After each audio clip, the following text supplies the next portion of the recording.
অনলাইনে ঘুরে বেড়ানো একটি গল্প আমাদের নজরে আসে। এই গল্পের সূত্র ধরেই আমরা এসেছি শহীদুল ভাইয়ের বাসায়, তার মুখ থেকে শুনবো বলে।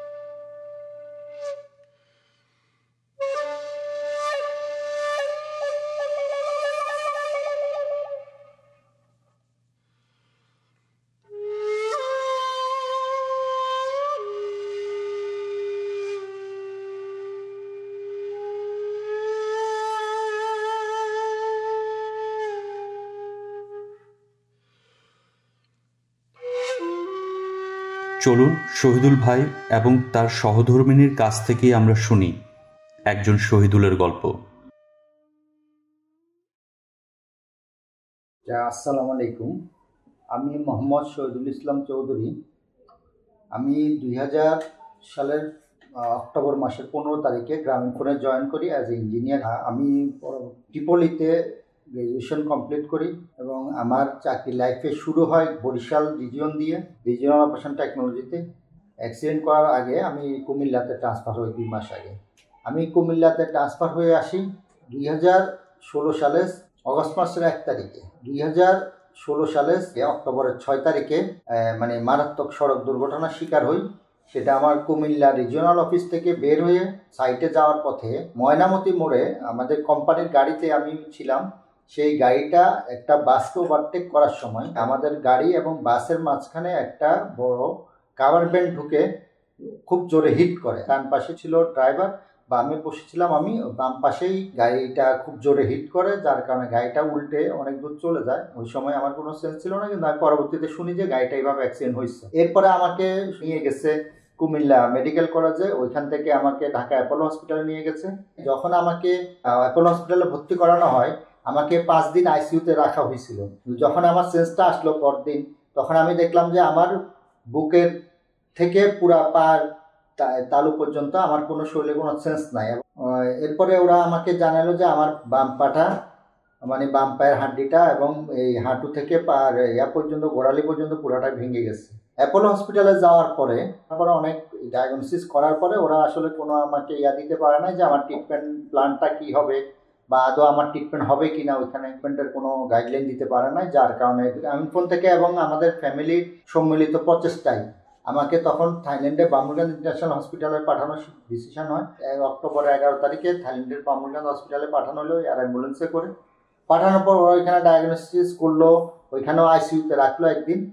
রাখার পর আমাকে অ্যাডমিট দিল, ওরা কেবিনে নিয়ে আসলো। কেবিনে নিয়ে আসার পর ওরা আমাকে যে বললো যে আমার অপারেশনের জন্য একটা ডেট ফিক্স করলো।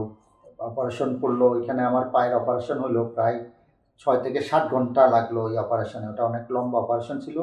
তা এরপরে আমাকে জানানো হলো যে আমার আসলে স্পাইনাল কর্ড ইনজুর হয়েছে T2 লেভেলে। তারপর ওরা ট্রিটমেন্ট প্ল্যান দিল। ওরা বললো যে ওদের কিছু মানে স্পেশাল থেরাপি আছে, ওই থেরাপি ওরা শুরু করবে। তখন ওরা আমাকে বেডের মধ্যে থেরাপি শুরু করে। তখন পর্যন্ত আমি আমার কোনো বডি নাড়াচাড়া করতে পারতাম না, শুধু আমার হাত দুইটা নাড়াতে পারতাম, আর কোনো কিছু আমার নাড়াচাড়া করার কোনো ক্ষমতা ছিল না। একদম আমার বুক থেকে পা পর্যন্ত পুরা বডিটা স্ট্যাক ছিল এবং আমার প্রস্রাব পায়খানা সবই বিছনাতেই হইতো। এবং এরকম প্রায় 6 মাস পর্যন্ত আমার এরকম কন্ডিশন ছিল। এরপরে আবার এদিকে আমার পায়ে একটা ইনফেকশন দেখা দিচ্ছে, এই যে আমার এই পায়ে এখানে, এই যে এখন এইখানে আমার এখানে ওরা দেখলো যে আস্তে আস্তে ওটা পচে যাচ্ছে। পরে আমি জিজ্ঞাসা করলাম এটা এরকম হওয়ার কারণ কি। বলো যে তোমার এটা যখন জখম হয়েছে ওইখানে ওরা ওই জখমের জায়গাটাতে তোমার আগে ক্লিন করা হয় না, যার কারণে জীবাণু জমে ওইখানে ইনফেকশন হয়ে গেছে।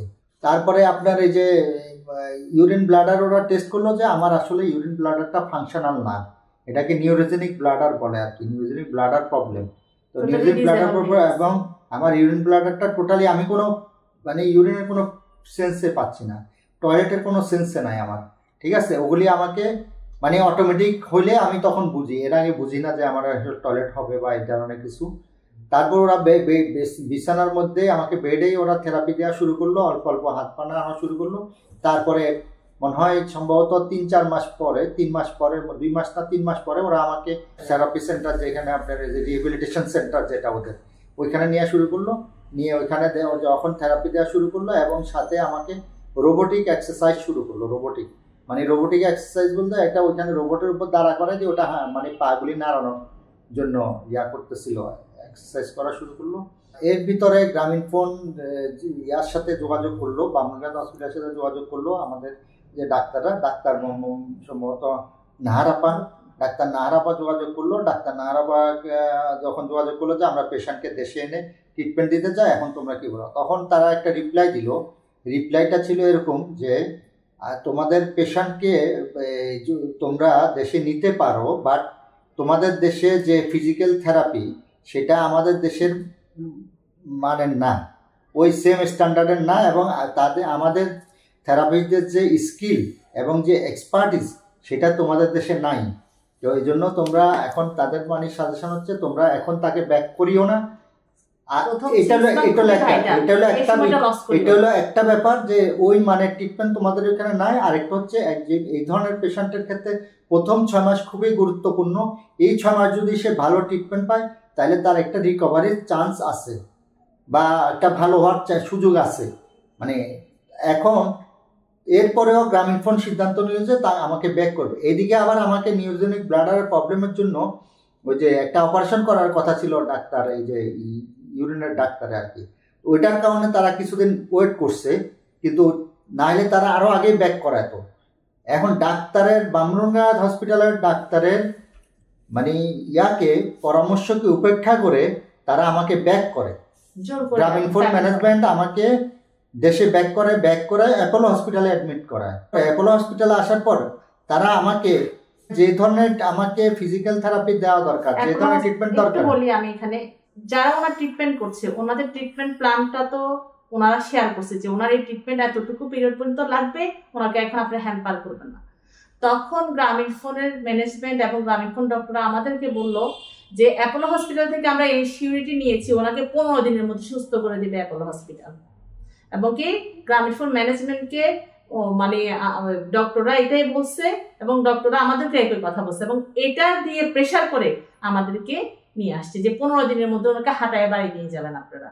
এখানে কোনো ট্রিটমেন্ট দিচ্ছে না, এরা টাকা খায়, এরা টাকা ইসের জন্য বামুনগাঁও হসপিটাল টাকা চেনার জন্য এই পেশেন্টকে ছাড়তেছে না। এই অ্যাপোলো হসপিটাল 15 দিনের মধ্যে ওনাকে হাঁটায় বাড়িতে পাঠাই দিবে। থাইল্যান্ডে টোটাল ছিলেন কতদিন? আমি থাইল্যান্ডে যাই হলো 11 অক্টোবর 2016 সালে, এবং ব্যাক করি, প্রথমবারের কথা বলছি, ব্যাক করে 2017 সালের 17ই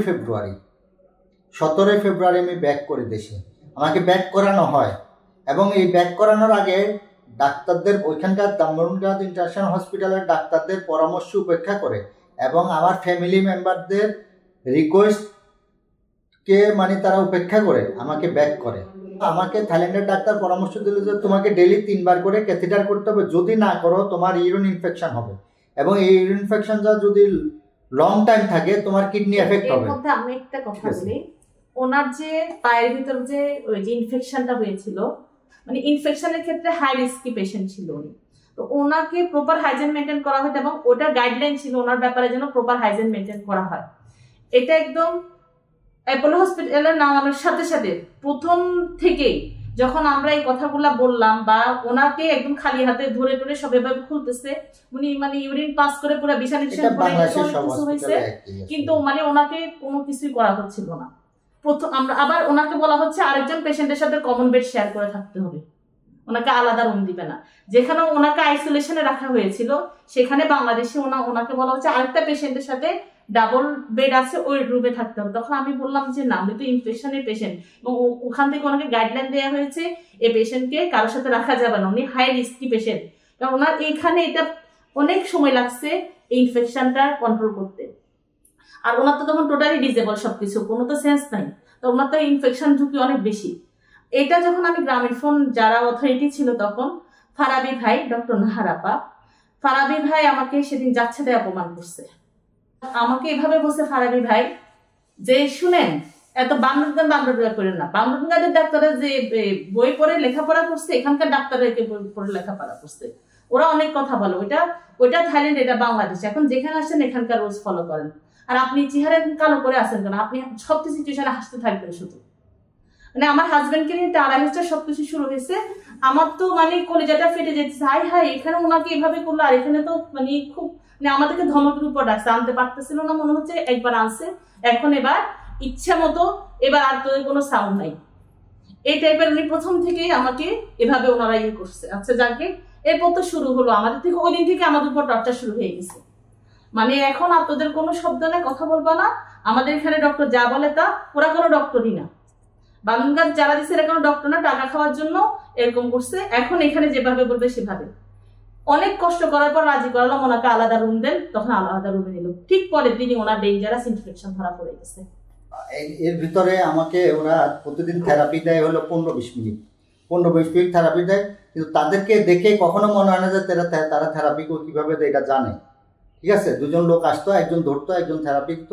তাদেরকে কখনো মনে হয় না যে তারা থেরাপি সম্পর্কে তাদের কোনো ধারণা আছে একজন স্পাইনাল কর্ড ইনজুরি পেশেন্ট।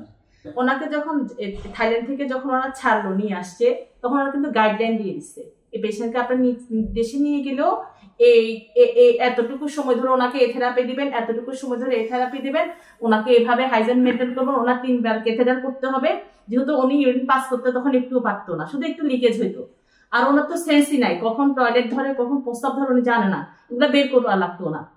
এখানে আসার পর ওনারা বলে যে না, আমরা এই সিস্টেম মানি না, ওইটা ওখানকার পদ্ধতি, আমরা আমাদের পদ্ধতিতে হচ্ছে কোনোভাবে ক্যাথেটার করা যাবে না। ওনাদের পদ্ধতি যে 3 বার করতে হবে, এনাদের পদ্ধতি করতে হবে না। তো এইভাবে করে প্রত্যেকটা ট্রিটমেন্ট নিয়ে দেখলাম যে ওখানে যা হয়েছে এখানে তার অপোজিট ট্রিটমেন্ট হওয়ার পর যদি ওনার কন্ডিশনটা ভালো হতো তাহলে তো ভালো ছিল। এখন দেখি যে ডে আফটার ডে ওনার ইনফেকশন একটা থেকে আরেকটাতে যাচ্ছে। এদিকে তো অ্যান্টিবায়োটিক সমানে দিচ্ছে ওনাকে। এভাবে করতে করতে ওনার একদিকে থেরাপি হচ্ছে না, থাইল্যান্ডে যতটুকু ইমপ্রুভ হয়েছে সেটা থেকে উনি একদম কুজা ধনুকের মতো হয়ে গেছে। ওখান থেকে যা ছিল 2 জন ধরলে সোজা দাঁড়াতে পারতো। এখানে আস্তে আস্তে ওনাদের থেরাপি ট্রিটমেন্টের পর উনি আস্তে আস্তে কি হচ্ছিল, একটা একদম কুজা মানুষের মতো হয়ে গেছে। আর উনি নড়তেও পারে না, চড়তেও পারে না, ওনাকে ইয়ে করতে পারি না। আমি বারবার তো এটা জিপি ম্যানেজমেন্টকে জানাচ্ছি, ওনার কন্ডিশন খুব খারাপ হচ্ছে। আবার ওইদিকে আমাদের যারা ডক্টররা ছিলেন, ডক্টর তানজিলা আপা, নাহার আপা, এখানে মেনলি ভাইরাল রোলটা প্লে করতে হচ্ছে ডক্টর তানজিলা আপা। ওনাকে আমি হাজারো বার ফোন দিই, উনি কোনো ফোন ধরে না। ওনাকে জানাই, আপা এসে একবার দেখেন না, হসপিটালের পাশেই তো আপনার অফিস, একটু আপনার শহীদুল ভাইয়ের কন্ডিশন খুব খারাপ, একটু দেখে যান না। উনি আসবেও না, ফোনও ধরে না। কিন্তু যখন ম্যানেজমেন্ট লেভেলে কাউকে আমি ওনার অপারেশন এখনকার রায়হান ভাই আছে, ভাইয়াকে আমি বলি ভাইয়া ওনার অবস্থা তো খারাপ, একটু এসে আপনারা দেখে যান। বলে কি ভাবে কি বলেন, তানজিলা আপা তো বলে ওনার অবস্থা ঠিকই আছে, সুন্দর ট্রিটমেন্ট চলতেছে। আমি বলি না ভাই, ওনার কন্ডিশন খারাপ। এবার আকবরকে আপনি কি তানজিলা আপাকে ফোন দেন? জি, তানজিলা আপাকে ফোন দেই, কিন্তু আপা তো ফোন ধরে না। তানজিলা আপাকে ফোন দিলে বলে কি আমি ভাবির সাথে আমার সুন্দর কমিউনিকেশন আছে। পরে আমি স্ক্রিনশট নিয়ে, উনি যে আমার ফোন ধরে না, আমাকে সেটা মানে দেখানোর পর বিশ্বাস করছে যে উনি আমার সাথে কমিউনিকেট করে না। এর মধ্যে কি হলো, আমরা যখন বলতেছি ওনার কন্ডিশন খারাপ, আবার জিপিতে গিয়ে শুনি ওনার কন্ডিশন ভালো, তখন এবার আমাদেরকে বিভিন্নভাবে আপনার ডক্টর তানজিলা আপা ফোন দিয়ে ওনাকে থ্রেট, ওনাকে অপমান, তারপর হচ্ছে যিনি ডক্টর ওনাকে দিয়েও আমাদেরকে অনেক ধরনের কথাবার্তা, প্রতিনিয়ত আমাদেরকে অনেক অপমান করাইছে। যিনি আমাদের যে ডক্টর আন্ডারে উনি ছিল, আমাদেরকে এভাবে ইনসাল্ট করছে। একবার বিদেশ দেখে আসছে, এখন বিদেশ যাওয়ার জন্য পাগল হয়ে গেছে ডক্টর তানজিলা আপা। এবং কি ওনারা গ্রামীণ ফোনের ম্যানেজমেন্টকে ইনফরমেশন দিচ্ছে উনি কোনো ট্রিটমেন্ট নিচ্ছে না, উনি ইচ্ছে করে ওষুধ খায় না যাতে ওনাকে বিদেশ পাঠানো হয়। এবং কি আপনার যত ধরনের একটা বাজে মন্তব্য করা যায় একটা পেশেন্ট সম্পর্কে, সবকিছু করেছে। এখন আমরা তো আর জিপি ম্যানেজমেন্টের কাছে যেতে পারি না, যেতে পারে হচ্ছে ডক্টররা, গ্রামীণ ফোনের ডক্টররা। ওনার অবস্থা যখন সর্বশেষ খুব বাজে অবস্থা, ওনারা গ্রামীণ ফোনকে রিপোর্ট দিয়েছে ম্যানেজমেন্টকে, ওনার কন্ডিশন ভালো। 2017 সালে এপ্রিল 1 তারিখে আমার একদিকে হচ্ছে আমার ইউরিন ইনফেকশন, যেটা মারাত্মক পর্যায়ে গেছে, এবং আমার সব অ্যান্টিবায়োটিক রেজিস্ট্যান্স হয়ে গেছে। যেটা মানে আপনি একটা পেশেন্টের যখন সব অ্যান্টিবায়োটিক রেজিস্ট্যান্স হয়ে যায় তার মানে তার কোনো ট্রিটমেন্ট আর থাকে না, তার কোনো মেডিসিন আর থাকে না। একটা মেডিসিন আছে, অ্যান্টিবায়োটিক আছে, যেটা দিলে কিডনি এফেক্ট হবে। সেই অ্যান্টিবায়োটিকটা তারা আমাকে 3 সপ্তাহ 21 দিন টানা চালাইছে। তারপরেও কিন্তু ওই অ্যান্টিবায়োটিক আপনার ওই রেজিস্ট্যান্স হয় নাই, মানে রেজিস্ট্যান্স যায় না, এবং কোনো অ্যান্টিবায়োটিক সেন্সিটিভ আসে নাই। ঠিক আছে, এই অবস্থা আমার চলতেছে। এর ভিতরে ডাক্তার আরাফ, মহিউদ্দিন আরাফ আমাকে গ্রামীণ ফোনে একটা দিছে এপ্রিলের 1 তারিখে 2017 সালে, যে পেশেন্টের কন্ডিশন ভালো, পেশেন্টকে বাসায় নিয়ে যাইতে পারবেন, বাসায় নিয়ে আপনি তাকে হোম কেয়ারে থেরাপি দিতে পারবেন। ঠিক আছে, এর ভিতরে সে আরেকটা ইস্যু আনছে যে আমার হিপে নাকি আছে, হিপ জয়েন্টের সমস্যা আছে, আমার হিপ জয়েন্ট রিপ্লেসমেন্ট করা লাগবে, অপারেশন করা লাগবে। সেইটা আমার জিপিতে জানাইছে। আমাদের বসটা বলে যে আপনি ওই হিপ অপারেশন করেন, হিপ অপারেশন না করলে ওরা আপনাকে ট্রিটমেন্ট দিতে পারবে না। তাদের অর্থোপেডিক সার্জন নিয়ে আসছে কনসালটেন্ট, সে বলতেছে আপনার হিপ 2টা রিপ্লেসমেন্ট করা লাগবে। তখন এত প্রেসার পড়তেছিল 2 সপ্তাহ ধরে, শুধু ওনারা ফোন দিয়ে জানতে চাই হিপ রিপ্লেসমেন্ট করবেন তো। পরে আমরা একজন স্পেশালিস্ট ডক্টর জাপান বাংলাদেশি বসে, doctor Minajur Rahman Chowdhury, PG professor, উনি বলে যে ওনার স্পাইনাল কর্ডের প্রবলেম সলভ হওয়ার আগ পর্যন্ত ওনার হিপ রিপ্লেসমেন্ট তো নো নিড, ওনার ওরকম কন্ডিশনই হয় নাই। ওপরে ওই রিপোর্ট দেখানোর পর ওনারা স্টপ দিছে। আমাদেরকে এটা মোটামুটি পেইন দিচ্ছিল 2-2.5 সপ্তাহ 3 সপ্তাহ, ডিসিশন নিছেন। তখন আমরা ওনাদেরকে বারবার রিকোয়েস্ট করলাম আপনারা এসে ওনার কন্ডিশনটা ফিজিক্যালি দেখে যান। ডাক্তার তো বলতেছে, কিন্তু আপনারা এসে একটা চোখের দেখা দেখে যান যে আমাদের কথাটা আমি যে বলতেছি এটা সত্য না মিথ্যা। একবার অফিস থেকে তো অ্যাপোলো হসপিটাল ডিস্টেন্স বেশি না, রানজিলাপা শর্ত দিয়েছে এটা আপনাকে এই কি বলে যেন বসানো অবস্থায় রাখা যাবে না, আপনাকে শোয়ায় রাখতে হবে। শোয়ায় ওনারা এসে আপনাকে শোয়ায় দেখবে, এবং ওভাবে উনি অ্যারেঞ্জমেন্ট করছে। আগে ওনাকে বসানো যাবে, ওনাকে শোয়ায়, কারণ বসাইলে তো ওনার কন্ডিশন বুঝে যাবে, উনি তো ঝুলে পড়ে যেতেছে। এই জন্য ওনাকে শোয়াইতে হবে, শোয়ানো অবস্থা হইলে ওনারা দেখতে আসবে, কারণ এমনিতে মানুষের সাথে বসানো যাবে না। এই জন্য ওনাকে লম্বা করে শোয়া ঢাকতে হবে, যাতে বুঝতে হবে যে উনি অসুস্থ কিন্তু শুয়ে আছে। এইটা পর্যন্ত করছে, মানে ঢাকার জন্য। এরপর হচ্ছে ডাক্তারকে তখন লাস্টে যখন ওনার কন্ডিশন যায় তখন doctor Mohiuddin Araf, physical doctor, উনি আমাকে বলতেছে যে আসলে শুনেন, পায়ের মধ্যে শিকল বেঁধে যদি নাচতে দেওয়া হয় তখন করার কিছুই থাকে না। এবং এর মধ্যে ওনারা বলা হচ্ছে যে ওনাকে সবচেয়ে ভালো ট্রিটমেন্টটা দেওয়া হচ্ছে, ওনার কন্ডিশন অত্যন্ত ভালো, জিপি সবাই। এবং বরঞ্চ আমি যখন বলি যে আমার হাজবেন্ডের কন্ডিশন খারাপ, তখন আস্তে আস্তে রিজিওনাল অপারেশনের বস সবাই আমার উপর রাগ করতেছে, ওনার উপর রাগ করতেছে যে ওনারা বোধহয় মানে গ্রামীণ ফোনে ডক্টর তানজিলা আপা এটা সবাইকে এস্টাবলিশ করছে আমরা বিদেশ যাওয়ার জন্য যত অভিনয় যত কিছু করা সব করতেছি, এগুলো সব আমাদের অভিনয়। কিন্তু আমি অভিনয় করি যা করি, আপনারা এসে একবার চোখে দেখে যান। কিন্তু উনি ওনাকে ওদিক থেকে আসতেও কাউকে দেয় না।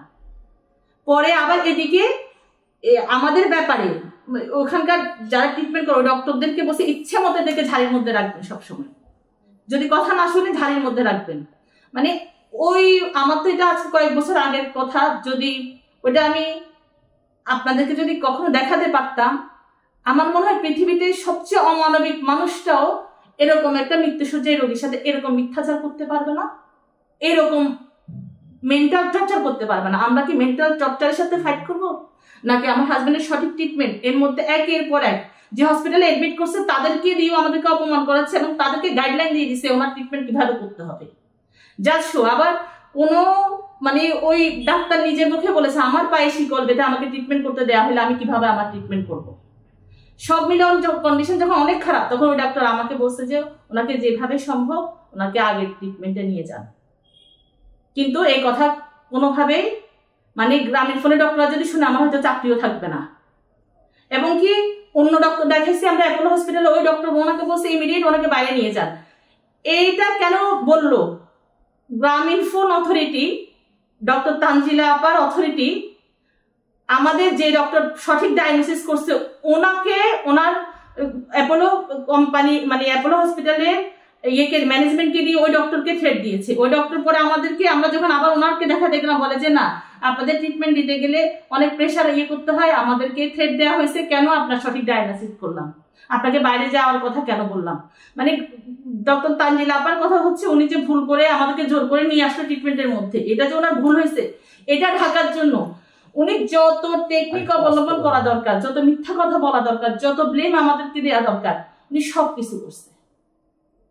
আর ওনাকে ফোন দিলে ওনাকে থ্রেট আর অপমান। কখনো একজন ডক্টর কখনো পারে? আমি আমার কষ্টের কথা আপনাকে জানাই দেখলাম, উল্টা আপনি ঝাড়ি মারতেছেন, অপমান করতেছেন। আর ওদিকে উনি ম্যানেজমেন্টকে বলতেছে কি না ওনার কন্ডিশন অত্যন্ত ভালো। এই অনেক একটা কঠিন সময় পার করতেছে, তখন আমার হাজবেন্ডের অবস্থা যায়। এবার আমি কি করব? আমি ম্যানেজমেন্টকে গিয়ে অবশেষে আল্লাহ রহমত কেউ সেটা এসে যখন ওনাকে দেখছে, আবার আমি যখন প্রুফ দেখাচ্ছি, ডক্টর তানজিলা আপা একরকম বলে, পরে আমি যখন প্রুফ দেখাই তখন ওনারা বলে যে না আসলে তো ভাবি সত্য, ডক্টর তানজিলা আপার ইনফরমেশন গুলা রং। তখন ওনারা এবার কিছুটা আগে আসছে। এবার আমাকে বললো আপনি সিআরপিতে যান, বাংলাদেশের সব জায়গায় আপনাকে প্রমাণ নিয়ে আসতে হবে যে ওনার ট্রিটমেন্ট বাংলাদেশে নেই। আমি সব জায়গায় গেছি, প্রত্যেকটা ডক্টর আমাকে লিখিত দিচ্ছে যে আপনার হাজবেন্ডের ট্রিটমেন্ট বাংলাদেশে নেই।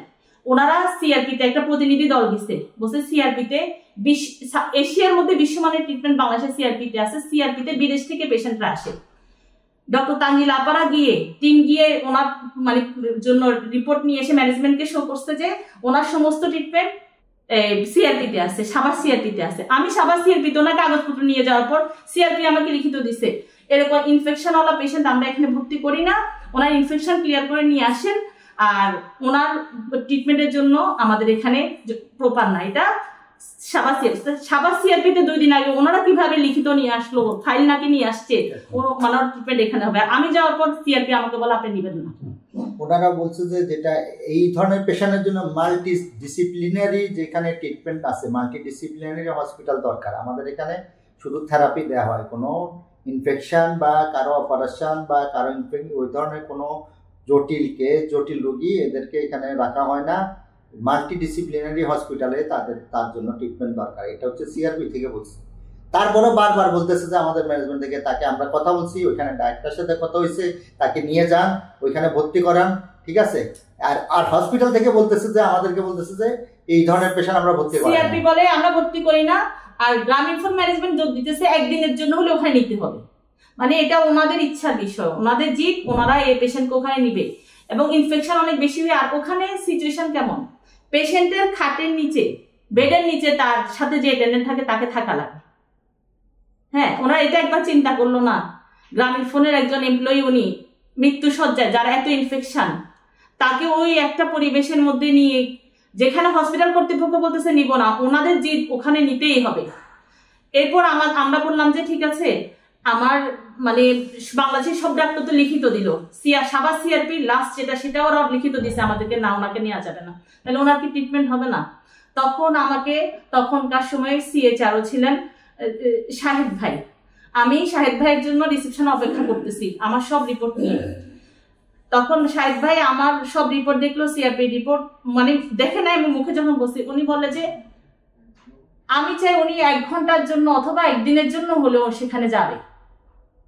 আমি বলি স্যার আমার হাজবেন্ডের তো মৃত্যু হবে, ওর তো ইনফেকশন, ওনারা মানাই করছে, বলকে যত কিছু হোক আমি বলছি উনি সেখানে যাবে।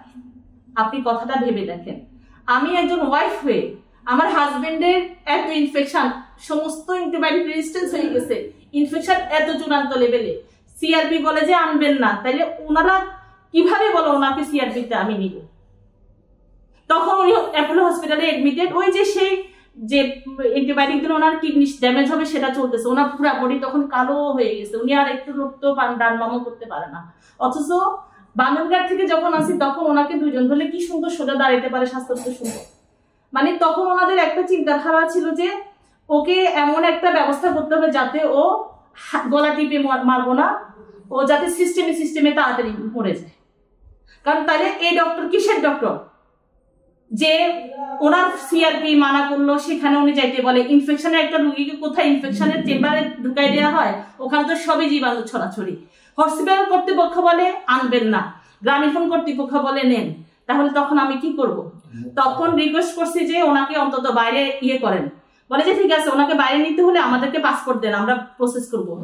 পাসপোর্ট তো দিছি অনেক আগে, আমাদের পাসপোর্ট গুলো আটকায় ফেলছে কে? ফারাবি ভাই আমার পাসপোর্ট নিয়ে দীর্ঘদিন ধরে আটকায় ফেলছে, দেয় না। পরে ওনাদের কথা হচ্ছে তোমাদের সব পদ আমরা বন্ধ করে দিব, মানে ওনার মৃত্যু ওনার নিশ্চিত করবে। এখন আল্লাহর হুকুম হয়েছে দেখে মৃত্যুটা হয়নি। আমি এর ভিতরে অন্তত 20টার উপরে মেল দিছি, কিন্তু কোনো মেলের রিপ্লাই তারা দেয় নাই আমাকে। ওনার সিচুয়েশন তখন একদম মৃত্যু সজ্জায়। ওনাকে অলরেডি অ্যাপোলো হসপিটাল থেকে ওনাকে ডিসচার্জ করে যে কোনো পলিসিতে ওনারা ভালো কন্ডিশন জিপি ম্যানেজমেন্টকে দেখি ওনাকে বাসায় পাঠিয়ে দিয়েছে। তখন বাসা থেকে ওনাকে থেরাপির জন্য অ্যাপোলো হসপিটালে আনা হয়, অ্যাম্বুলেন্স যায়, ওনাকে নিয়ে আসে, মানে ওনার অনেক কষ্ট হচ্ছে, উনি নড়তে চড়তেও পারে না। এরপর তখন আমি দেখলাম যে জিপি কি করবে না করবো, আমার হাজবেন্ডের জীবন বাঁচাতে হবে। তখন আমি সবার হেল্প চাই। আমার অবস্থা যখন উপলব্ধি করতে পারলো আমাদের টেকনোলজির বসটা, তখন আমাদের টেকনোলজির বসটা এরকমই ইনিশিয়েটিভ নিছিল যে আমরা নিজেরা চাঁদা দিয়ে হলে শহীদুল ভাইকে দরকার হলে বিদেশ পাঠাই দিব। আমরা তো অনেক সময় চাঁদা দিয়ে অনেককে হেল্প করি, আমরা সেটা করবো দরকার হয় শহীদুলের জন্য। যখন সবাই দেখে গেল যে ওনার কন্ডিশন খারাপ, আবার অ্যাপোলোর আরেকজন ডক্টরকে আমরা দেখালাম, উনি তো লিখে দিছে যে ওনাকে অতি দ্রুত আপনারা ওনার যে আগের যে ট্রিটমেন্ট সেই ট্রিটমেন্টে নেন, আর ওনার ইনফেকশনের অবস্থা খুবই খারাপ, অ্যান্টিবায়োটিক রেজিস্ট্যান্স। তো যাই হোক অনেক কিছুর পরে তো যখন ওনারা দেখলো যে না ওনার অবস্থা সিরিয়াস, তখন আমাদেরকে বলে যে ঠিক আছে পাসপোর্ট গুলো দেন, আপনাদের ভিসা করার ব্যবস্থা করতেছি। এই কথা বলে প্রায় 10-15 দিন ওনার অবস্থা তো খুবই খারাপ। প্রতিটা মুহূর্তে ওনাকে নিয়ে আমরা চিন্তিত, যে কোনো মুহূর্তে ওনার বোধহয় আর নাই হয়ে যাবে। ঠিক ওই মুহূর্তে ওরা পাসপোর্টটা নিচ্ছে, এক একদিন এক এক কথা বলে বলে দিন টাইম পাস করতেছে। একটা পর্যায়ে আমি দেখতেছি যে না ওনারা আমার তো পাসপোর্ট করবে না, ওনার পাসপোর্টটা আমার আটকে ফেলছে, কারণ থাইল্যান্ডের ভিসা হইতে এতদিন লাগে না। তখন পরে আমি বললাম আমার পাসপোর্টটা আমাকে দেন, তাও ওনারা দিবে না। অনেক কষ্ট ওনারা আমাকে পাসপোর্ট দিছে। আমি 4 দিনের ভিতরে আমার ভিসা নিয়ে আসছি। নিয়ে আসার পর এবার ওই সময় ফজলু ভাই ছিলেন, তারপর মঞ্জুদুল্লাহ ভাই ছিলেন, জিপি থেকে ভিসা করে দিবে বলেই পাসপোর্টটা নিছিল। তো পরে আমরা আমার ভাইকে দিয়ে ভিসা করাইছি, আমরা পাসপোর্ট দিচ্ছিল না, পাসপোর্ট নিয়ে ভিসা করাইছি। ওরা বিভিন্ন রকমের তাল বাহানা করতেছে, আপনাদের ভিসা পাইতে দেরি হবে, এই সময়টা আপনারা সিআরপিতে থাকেন, বিভিন্ন রকমের কাহিনী বলতেছিল। মানে যে কোনো ভাবে ওরা আমাকে ট্রিটমেন্টের জন্য পাঠাবে না, এখানে পাঠাবে, এই জন্য পাসপোর্ট আটকাইছে। পরে আমরা পাসপোর্ট নিয়ে আমার ভাইয়ের মাধ্যমে ভিসা করার পরেও তারা কিন্তু দিচ্ছিল না, টাকা দিচ্ছিল না। এই পাসপোর্ট ইস্যুতে আসলে ইনভলভ কে ছিল ওখানে? একদম ফারাবি ভাই যত খারাপ ব্যবহার আমাদের সাথে করছে। ওনার কাজটা কি?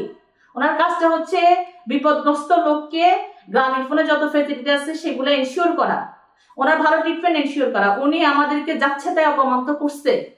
ওনার কাছে আমরা কোনো সাহায্য নিতে গেলে উনি কোনো ফোন ধরে না, কোনো রেসপন্স করে না। আবার উনি আমি আপনাদেরকে ভাষা বোঝাইতে পারবো না। ফারাবি ভাই কাজের জায়গায় থেকে ওনার যেটা দায়িত্ব সে ততটুকু দায়িত্ব পালন করে নাই। দায়িত্ব পালন না করলেও এত কষ্ট না, কিন্তু উনি আমাদেরকে যেভাবে অপমান করছে। যাক একটা পর্যায়ে কিছু টাকা ওনারা আমাদেরকে দিল, নেওয়ার পর ওনাকে থাইল্যান্ড ব্যাংকক হসপিটালে নেওয়া হলো। নেওয়ার পর তো ডাক্তাররা ওনাকে দেখে পুরা থ, এ কি অবস্থা করে আসছো তুমি, তোমাকে তো আমরা কত ভালো করছিলাম, তোমার ডক্টরদেরকে তখন বাধা করছি বারবার তোমাকে যেন এই অবস্থা না নেয়, তোমাকে তো ইমপ্রুভ করলো না, তোমার তো এখন অবস্থা খুবই খারাপ সব দিক থেকে। যখন আমি ওইখানে অ্যাডমিশন নিলাম আবার পুনরায়, এই যে মে মাসের 25 তারিখে আমি বাংলাদেশ থেকে গেলাম, ওইখানে অ্যাডমিশন নিলাম রাতের বেলা, ভোরে পৌঁছানোর পরে ওরা ডাক্তাররা আমাকে দেখতে আসলো। যখন প্রথম আসলো ইউরিন ইনফেকশনের ডাক্তার, ইউরোলজিস্ট ডাক্তার ধানেপান আসলো, এসে বললো যে তোমাকে তো আমি বলছিলাম যে তোমার 3 বার প্রতিদিন ক্যাথিটার করার জন্য, সিএসি করার জন্য, ইন্টারমিডিয়েট ক্যাথিটার করার জন্য, তুমি তো করো নাই মনে হয়, তো করোনার বিদায় তোমার আজকে এটা হয়েছে। আচ্ছা, এটা হলো গেল একটা। তারপরে আমার যে ফিজিক্যাল কন্ডিশন, আমার ফিজিক্যাল মেডিসিনের ডাক্তার আমাকে দেখে বলতেছে যে তোমাকে তো আমরা আগেই বলছিলাম না যাই ব্যাক না করাইতে, তুমি গেলা কেন, তোমাকে ব্যাক করানোতে তো তোমার আজকে এই অবস্থা হয়েছে। আমার শরীরের মধ্যে কোনো শক্তি নাই, আমার মাসেল পাওয়ার একদম 0 হয়ে গেছে, আমাকে ওরা দাঁড়া করাইতে পারতেছে না। যাওয়ার আগে প্রথমবার ব্যাক করার আগে কিন্তু ওরা আমাকে ধরে 2 জনে দাঁড়া করাইতে পারতো, কিন্তু এখন আমাকে আর পারতেছে না, আমি পড়ে যাচ্ছি। পরে বলে যে তোমার প্রপার, আমার মনে হয়, তারা বলতেছে আমাদের মনে হয় তোমার প্রপার ফিজিক্যাল থেরাপি হয় নাই, যার কারণে তোমার এই কন্ডিশন হয়েছে, সব মিলাই তোমার এই খারাপ অবস্থা খারাপ হয়েছে, এইটা একটা। এরপরে আবার আমি তখন ওই যে অর্থোপেডিক সার্জনকে কল করলাম, যিনি আমার আগে অপারেশন করছে পায়ে, ওনাকে আমি বললাম যে দেখেন আমার বাংলাদেশের ডাক্তার আমাকে বলছে আমার 2 হিপ রিপ্লেসমেন্ট করা লাগবে, হিপের অবস্থা কন্ডিশন খারাপ, হিপ জয়েন্ট খারাপ, আমার রিপ্লেসমেন্ট, তুমি আমার এটা দেখো টেস্ট করে। তখন ডাক্তার আমাকে এমআরআই করালো, এক্সরে করালো, করানোর পর সে একটা রিপোর্ট দিল। সে বললো যে কোনো সার্জারি, কোনো অপারেশনের রিকমেন্ডেশন আমরা করতেছি না। আচ্ছা, এখন সব মিলাই এই জন্য ডাক্তারদের ট্রিটমেন্ট ওখানে শুরু হলো। এই ডাক্তারদের ট্রিটমেন্ট শুরু হওয়ার পরে আমাকে রাখছে ওইখানে একটা আপনার মানে সিঙ্গেল বেডের রুমে রাখছে। যারা ওইখানে ওই সব ইয়াতে যাদের অ্যান্টিবায়োটিক রেজিস্ট্যান্স থাকে তাদের জন্য তাদের রুমে যাইতে হলে ওই ধরনের প্রিকশন নিতে হয়। ওইভাবেই আমাকে, এবং আমি থাকতাম ওইখানে, এবং আমার সাথে আমার আম্মা থাকতো হসপিটালে, ওনাকে ওইভাবে মেনটেন করতে হতো, আমার কাছে আসতে দিত না, ঠিক আছে, ওনাকে দূরে থাকতো। ওনার যে ফিজিক্যাল থেরাপি রুমে ওনাকে যে রুমে থেরাপি দিত দীর্ঘদিন, ওনার ইনফেকশন ওনাকে ওই রুমে কালকে থেরাপি দিত, শুধু একটা ইনফেকশনটা এত খারাপ লেভেলে। এর মধ্যে তো ওনার ইনফেকশনটা বাড়তেছে।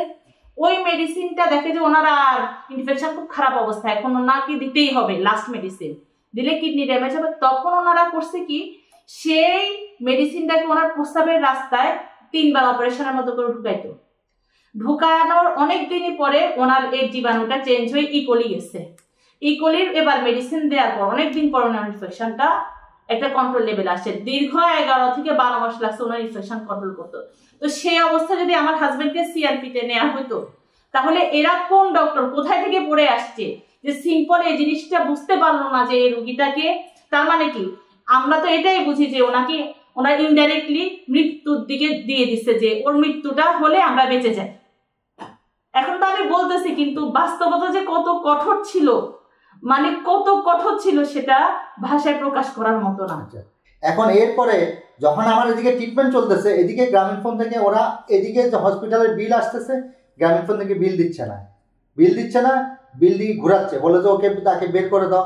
তখন ওরা হসপিটাল থেকে রিপ্লাই দিল, তুমি যে পেশেন্টকে বের করে দিতে বলতেছো, পেশেন্ট তো তোমার রিপ্লাই করছে। এই পেশেন্ট প্রথমত হলো যে তাকে আমরা এভাবে ছেড়ে দিতে পারি না, দ্বিতীয়ত হলো যে ডক্টর একটা অ্যাডভাইস করছে যে তাকে বাইরে যাইতে হলে কি করতে হবে, তার একটা হুইল চেয়ার লাগবে, তার একটা ওই যে কুশন কাভার লাগবে, তার একটা কমোড চেয়ার লাগবে, এবং প্লাস তার ফ্যামিলি এটার ট্রেনিং নিতে হবে যে এই পেশেন্টকে তারা কিভাবে হ্যান্ডেল করবে বাসায়। প্রিপারেশন ছাড়া আমরা পেশেন্টকে কিভাবে বাইরে দিতে পারি, ঠিক আছে। আবার এটাও বলছে, একবার তো তোমার কোম্পানি তোমাকে ব্যাক করানোর পরে তোমার কন্ডিশন অনেক বেশি ডেট্রয়েট হয়ে গেছে, তাহলে তোমার কোম্পানি কেন তোমাকে আবার একই কাজটা রিপিট করে তোমার লাইফটা এরকম রিস্কের মধ্যে ফেলে দিতে যাচ্ছে? আমরা তো এটা পারি না। এখন যখন আবার ফার্দার যখন ওরা বিলের জন্য টাকা মেল করছে, যে টাকা হসপিটালের বিলের দেওয়ার জন্য, এদিক দিয়ে বলতেছে তাকে বের করে দেন, আরেক দিকে কিন্তু তারা টাকা ক্লিয়ার করতেছে না, ঠিক আছে। কিরকম একটা মানে ওর সিচুয়েশনের মধ্যে আসছে দেখেন এবার, যে তারপরে ওরা একটা মেল দিচ্ছে যে এই সে সিট বেল্ট বাঁধে নাই, সে ল ভায়োলেশন করছে, আমরা তার মানে কোনো কষ্ট দিব না, এই পর্যন্ত যা দিছে এরপরে গুলো সে বিয়ার করবে, এত তারিখ পেশেন্ট লাইবেল, সে মানে ল ভায়োলেট করছে, সে সিট বেল্ট বাঁধে নাই, সেজন্য তাকে এটা ম্যানেজমেন্টের ডিসিশন, আমরা আর দিব না, পেশেন্ট কোনো কষ্ট দিব না, ঠিক আছে। ইভেন আমাকে বামুনগ্রাম হসপিটাল থেকে আপনার এই যে লিগ্যাল নোটিশ দিছে 3বার যে তুমি পেমেন্ট না দিলে আমরা লিগ্যাল অ্যাকশনে যাব তোমার বিরুদ্ধে। অথচ একজন পেশেন্টকে যার ট্রিটমেন্ট চলতেছে হসপিটালে, ট্রিটমেন্ট চলাকালীন সেই পেশেন্টকে তারা টাকা বিল না দিয়ে বলতেছে বের করে দেওয়ার জন্য। এরপরে এই ওরা বিভিন্ন ডেট দেয় আর বলে যে এই দিনের পর থেকে আমরা টাকা দিব না, ওই দিনের পর থেকে আমরা টাকা দিব না, এই দিনের পর থেকে আমরা টাকা, আর এরা এদিকে আমাকে লিগ্যাল নোটিশ দিচ্ছে তুমি টাকা না দিলে তোমার বিরুদ্ধে ব্যবস্থা নিব। যাই হোক, অনেক ইয়ার পরে আমি আউটপেশেন্ট হিসেবে বের হলাম, আসলাম।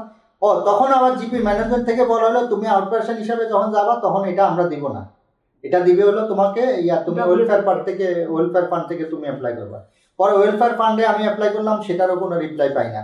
এভাবে আমি ঝুলে আসি হসপিটালের মধ্যে, আমার কিন্তু ট্রিটমেন্ট চলতেছে, আমি বাইরেও যাইতে পারতেছি না, এখানেও ট্রিটমেন্ট করতে পারতেছি না। এখন আপনি দেখেন একজন এই অবস্থা, এরকম একজন পেশেন্ট এরকম মেন্টাল টর্চার নিতে পারে কিনা। যখন ওখানকার ওনার চিকিৎসা ডক্টররা চিন্তিত ওনার জীবন মৃত্যু নিয়ে, তখন গ্রামীণ ফোনের চিন্তা হচ্ছে একে বের করে দেন। তাহলে কি অন্যায়, কি অপরাধের কারণে আপনাদের কাজ করতে গিয়ে লোকটা আজকে জীবন এই অবস্থা, ট্রিটমেন্টও করতে দিলেন না, তাকে মৃত্যুর পথে ছেড়ে দিলেন, এবং তার মৃত্যু নিশ্চিত করার জন্য যা যা করা দরকার সেটাও করছেন। এখন লাস্ট মোমেন্টে যখন লোকটাকে একটু ট্রিটমেন্ট দেওয়া হচ্ছে, তখন আপনারা সেই ট্রিটমেন্টও দিবেন না, তাহলে আপনাদের উদ্দেশ্যটা কি ছিল? এখন আপনার যখন এবার আমি যখন আউট পেশেন্ট হিসেবে অনেক যুদ্ধ করে অনেক ইয়া করে ওয়েলফেয়ার ফান্ডে অ্যাপ্লাই করলাম, সেখান থেকে কোনো রিপ্লাই আসতেছে না। তারপরে আমি নিজের টাকা দিয়ে আমি আউট পেশেন্ট হিসেবে গেলাম, যেহেতু জিপি এখানে টাকা দিচ্ছে না আমাকে বের করে দেওয়ার জন্য, প্রতিদিন ওদেরকে মেল রিমাইন্ড দিচ্ছে যে আপনি তাকে বের করে দেন। বাধ্য হয়ে আমি তখন নিজের টাকা দিয়ে আউট পেশেন্ট হিসেবে গেলাম। তখন ওয়েলফেয়ার ফান্ডে অ্যাপ্লাই করলাম। অ্যাপ্লাই করার পর তারা কিছু টাকা আমাকে করলো, বরাদ্দ দিল। বরাদ্দ দেওয়ার পরে আমি এখানে মনোগঞ্জে ট্রিটমেন্ট শুরু করলাম। এর ভিতরেও ধরেন আবার ধরেন একবার কিছু দেওয়ার পর আমি ধরেন চাই হয়তো যেখানে লাগবে 20 লাখ টাকা, তারা হয়তো দিচ্ছে আমার 7-8 লাখ টাকা। ঠিক আছে, এভাবে করে দিচ্ছে। প্রতিবারেই টাকা নেওয়ার জন্য আমাকে তাদেরকে মেল দিতে হয়তো, সবাইকে ফোন দেওয়া লাগতো। এভাবে করে আমি ট্রিটমেন্টটা চালাই নিচ্ছিলাম। ঠিক আছে, চালাই নেওয়ার পর তখন তারা আমাকে বললো যে তুমি দেশে ব্যাক করো, দেশে ব্যাক করলে আমরা দেশে তোমার লোকাল ট্রিটমেন্টের সব কষ্ট আমরা দিব। আচ্ছা, আমাকে দেশে নিয়ে আসলো, আমি চলে আসলাম, আমি দেশে ব্যাক করলাম অগস্ট মাসে ব্যাক করার পরে তারপরে আমি আবার তখন আপনার এই যে হোম কেয়ার হিসাবে এখানে ট্রিটমেন্ট শুরু করলাম। আমার ফিজিক্যাল থেরাপি, আমার একজন কেয়ার গিভার নিলাম। তারপরে আমার ওই যে অন্যান্য যেগুলি ওইখানে কন্টিনিউ ছিল ওইসব ট্রিটমেন্ট আবার শুরু করলাম। এর ভিতরে আপনার ডক্টররা কিন্তু অ্যাডভাইস করছে আমাকে যে তুমি প্রতি 3 মাস পর ফলো আপে আসবা। আমাকে 2টা ডাক্তার অ্যাডভাইস করছে, একটা হলো আমার ফিজিক্যাল মেডিসিন আর একটা হলো আমার এই যে ইউরিনোলজিস্ট ওইখানকার। পরে আমি আসার পরে ওদেরকে এটা ইনফর্ম করলাম, গ্রামীণফোনের ম্যানেজমেন্টকে মেল দিলাম যে আমার 3 মাস পরে ফলো আপে যাইতে হবে, কিন্তু তারা ওটা অ্যালাউ করলো না। পরে লাস্টে পর্যন্ত অনেক মেল দেওয়ার পরে, অনেক রিকোয়েস্ট করার পরে, মানে অনেক ধরনের পরে ঝামেলা করার পরে তারপরে আমি আবার গেলাম হচ্ছে আপনার মার্চের 3 তারিখে, এই 2019 সালের মার্চের 3 তারিখে ফলো আপে গেছি। ফলো আপে যাওয়ার পর ওরা দেখলো যে না, তোমার কন্ডিশনটা আবার একটু খারাপ হয়ে গেছে দেশে যাওয়ার পরে, তাই তোমাকে তো এখানে প্রপার ট্রিটমেন্ট পাচ্ছ না। তো তোমার এখানে ফিজিক্যাল থেরাপি ঠিক মতো হচ্ছে না, এখানে তোমাকে থাকতে হবে 2 মাস থেকে তোমাকে এটা রিকভার করে যাইতে হবে, যেটা তোমার ডেটোরেট করছে ওটাকে রিকভার করে যাইতে হবে। এখন রিকভার করতে তোমাকে 2 মাস থাকতে হবে। এর ভিতরে ওরা ট্রিটমেন্টের একটা অংশ হিসাবে বোটক্স একটা ইঞ্জেকশন আছে, ওরা দেয়। এখন বোটক্স ইঞ্জেকশন দেওয়ার জন্য ওরা রিকমেন্ড করছে। আমি তখন জিপিতে এটা মেল করছি যে আমাকে বোটক্স ইঞ্জেকশন দিতে হবে, এটার জন্য আমার একটা লাগবে, অ্যামাউন্ট লাগবে, ওইটার জন্য তোমার এমআরআই করতে বলছিল। এই দুইটা জিনিস কিন্তু আমি ওদেরকে মেল দিয়ে জানাইছি, কিন্তু ওরা এটা অ্যালাউ করে না এবং ওদের জন্য কোনো টাকাও দেয় নাই, কোনো আমাকে ওই ট্রিটমেন্ট করার জন্য কোনো টাকাও দেয় নাই, ওরা দেয় না। পরে আমি তানজিল আপাকে বললাম যে আপনি কেন দিবেন না, উনি বললো যে আমি ম্যানেজমেন্টকে বলছি, ম্যানেজমেন্ট দিচ্ছে না। ঠিক আছে, আমি যদি আমার কন্ডিশন খারাপ হয় তাহলে কে দায়িত্ব নিবে, আপনি কি লাইবিলিটি নেবেন? আমাকে ডাক্তার বলছে এটা আমার লাগবে নেসেসারি, তো তারপরে উনি দেয় নাই। ঠিক আছে, পরে আমার নিজের টাকা দিয়ে আমি বোটক্স ইঞ্জেকশন দিয়ে এমআরআই করে তারপর ওইখান থেকে দেশে আসার পরে 2019 সাল পর্যন্ত আমাকে লোকাল ট্রিটমেন্টের টাকা দিচ্ছে, তাও অনেক যুদ্ধ করার পরে। তারপরে এর ভিতরে আবার 2020 সালে থাইল্যান্ড থেকে একটা কথা বলি, থাইল্যান্ড থেকে যখন আসে বলে যে যদি দেশে আসেন দেশের সব খরচ আমরা বিয়ার করব, বিদেশের একটা টাকা আমরা দিব না, দেশের সমস্ত খরচ আমরা বিয়ার করব। দেশে আসার পর কদিন যেন মানে বোধহয় 1 বছর ওনার ট্রিটমেন্ট কস্ট বিয়ার করছে, নাকি 1 বছর নাকি আরো বেশি, 2020 সাল পর্যন্ত 19 থেকে 20 সাল পর্যন্ত করছে। বিয়ার করার পরে এরপর আর ওনাকে মানে কোনো ট্রিটমেন্ট কস্ট দিচ্ছে না। উনি তো প্রতিদিন, কারণ উনি তো আমার ইনকাম সোর্স, আমার তো ইনকাম সোর্স বলতে আর কিছু নাই। তখন আমার বাচ্চাগুলো, আমার 2টা বাচ্চা, আমার বাসা ভাড়া, ওনার মেডিসিন কস্ট, ওনার খাওয়া দাওয়া, ওনার পিসিএ, আমার তো বিল এতটুকু। একে বললে ও বলে যে ওকে বলেন, একে বললে বলে যে ওকে বলেন। তখন উনি গাইডিয়ান হারা হয়ে গেছে, আর কেউ কোনো লাইবিলিটিস দিচ্ছে না। আমি অনেকবার মেল দিছি যে আমার বিলটা আপনারা দেন, তখন ওই বলে যে এটা আপনি অমুকের মেল দেন, অমুকের ফোন দেন। একবার বলে যে একবার তানজিলাপারে ফোন দিই, তানজিলাপারে ফোন দিই, আপনার বেচার বিবিকে ফোন দেন। এটা আমি আমার ম্যানেজমেন্টকে ফোন দিই, মানে আমাদের টেকনোলজির ম্যানেজমেন্টকে ফোন দিই, তারপরে মেল দিই। তারপরে এইভাবে করতে করতে ওনারা 2019 সালে একটা বাজেট পাস করছে, ওই বাজেটের অনুকূলে আমি বিল সাবমিট করি, 19-এ কিছু পাইছি। আবার 20 সালেও একই অবস্থা শুরু হয়েছে। মেল দেওয়ার পরে কয়েক মাস চলে গেছে, ধরেন প্রায় 20 সালের বিল পাইছি আমি 21 সালের প্রায় শেষের দিকে গিয়ে। ঠিক আছে, আচ্ছা 21 সালের পর থেকে আমি যখন মেল দেওয়া শুরু করছি, ফোন দেওয়া শুরু করছি, ওরা আর কোনো রেসপন্স করে না, কেউ রেসপন্স করে না। ঠিক আছে, হ্যাঁ আমরা দেখতেছি, দেখবো করে 21, 22, 23 আমার 23 সালের 30 জুন আমি চাকরি ছাড়তে বাধ্য করে আর কি, আমি ছাড়ি নাই, বাধ্য করছে আমাকে, জোর করে বাধ্য করছে। সেই পর্যন্ত আমি কোনো বিল পাই নাই, লোকাল ট্রিটমেন্টের বিল। আমি একজন অন জব অ্যাক্সিডেন্ট করা এমপ্লয়, তার বিল তারা 2-3-2.5 বছর পর্যন্ত কোনো বিল দেয় নাই, কোনো কস্ট দেয় নাই তার আমার ট্রিটমেন্টের। আমি যাকে ফোন দিই কেউ সবাই বলে দেখতেছি দেখবো, কিন্তু কেউ রেসপন্স করে নাই। ভাইয়া, আমরা যদি একটু জানতে চাই, ধরেন এই যে জিপি বিলটা দিল না, এটা অ্যাজ এ ভিউয়ার আমার মনে হয়তো প্রশ্ন হতে পারে যে এখানে কি আপনাকে আসলে কোটি কোটি টাকার লেনদেন হচ্ছে কিনা, কোটি কোটি টাকা আপনার ট্রিটমেন্টে লাগছে কিনা, একটু ট্রিটমেন্টের কস্টিংটা যদি একটু আমাদেরকে ধারণা দিতেন। আমার প্রতি মাস ইয়ারলি ট্রিটমেন্ট কস্টটা আসে 7 থেকে 8 লাখ টাকা হলো লোকাল ট্রিটমেন্ট। আর যদি আমি থাইল্যান্ড থেকে ইকুইপমেন্টস মানে কোনো অ্যাক্সেসরিজ আনি যেগুলি আমাদের দেশে অ্যাভেলেবেল না, অনেক জিনিসই আমাদের দেশে অ্যাভেলেবেল না যেটা আমার লাগে প্রতিদিন, সেসব অ্যাক্সেসরিজ যদি আমি থাইল্যান্ড থেকে নিয়ে আসি তাহলে প্রতিবারে লাগে ধরুন 3 লক্ষ 4 লক্ষ টাকার মতো। তাহলে সব মিলাই কত, এই 3 থেকে 3 লক্ষ, বছরে 2 বার আনলে 3 লক্ষ 6 লক্ষ টাকা, আর ওইদিকে ধরুন 8 লক্ষ টাকা, 14 লক্ষ টাকা ম্যাক্সিমাম, ধরুন 12 থেকে 14 ম্যাক্সিমাম 12 থেকে 14 লক্ষ টাকা ইয়ারলি আমার কস্ট। ঠিক আছে, এই বিলগুলো তো একটু বলি, এই বিলগুলো তো আমরা বললাম দিয়ে দিবে না, এটা হচ্ছে এই বিলগুলা দেওয়ার পিছনে প্রথমে ডাক্তারের রিকমেন্ডেশন লাগে, রিকমেন্ডেশন অনুযায়ী সেই মেডিসিন গুলা পাবো আমরা। আর হচ্ছে আপনার ওই যে আমাদের ভাউচার বিল জমা দেওয়ার পরে তো ওনারা আমাদেরকে দেয়, আমাদেরকে তো বললে দেয় না, এর বাইরে তো আমার অনেক খরচ আছে যেটা বিল করা যায় না, সাবমিট করার কয়েক মাস লেগে যায়, তারপরে আমি বিলটা পাই আর কি। আগে আমি নিজের থেকে খরচ করে তারপরে বিলটা সাবমিট করি আর কি। এভাবে করার পরে 21 সালে যখন আমি মেল দেওয়া শুরু করলাম, এই 21 সাল শেষ হওয়ার পরে 22 সাল থেকে, তখন ওরা কোনো রেসপন্স করলো না, ও দেখবে বলে এইভাবে 23 সাল পর্যন্ত টেনে নিয়ে আসলো। এর ভিতরে ঘটনা যেটা ঘটলো যে সম্ভবত 2023 সালের মে মাসের প্রথম দিকে একজন এই যে চিটাঙের এইচআর থেকে আমাদের একজন কলিগ আসলো, এসে সে একজন লোক নিয়ে আসলো সাথে, তো এসে নিয়ে বললো যে সে ডাক্তার। তো কিসের ডাক্তার আমি জানি না, আমি জিজ্ঞাসা করলাম সে আসলে তার কি ডিগ্রি বা তার কি কোয়ালিফিকেশন, সে কোথাকার ডাক্তার, সে কি ভুয়া ডাক্তার না আসলে ডাক্তার, এটা আসলে আমি জানি না। আমি ওদেরকে দেখে আমি খুব খুশি হয়েছি এই কারণে, কারণ 3 বছর পরে গ্রামীণ ফোন থেকে কেউ একজন আমাকে দেখতে আসছে, আমি একজন অন জব অ্যাক্সিডেন্ট করা এমপ্লয়ি হিসাবে তাকে কেউ আমাকে দেখতে আসছে, এর জন্য খুব খুশি হয়েছিলাম যে সাথে একজন ডক্টর নিয়ে আসছে, হয়তো দেখা যায় আমার ভালোর জন্য আসছে, তারা আশীর্বাদ স্বরূপ আসছে। আসার পরে তারা আমাকে সে হাত পা নাড়াচাড়া করলো, আমার প্রেশার টেশার মাপলো, ঠিক আছে, প্রেশার টেশার মাপে এগুলি লিখে কি লিখে টেকে নিয়ে গেল।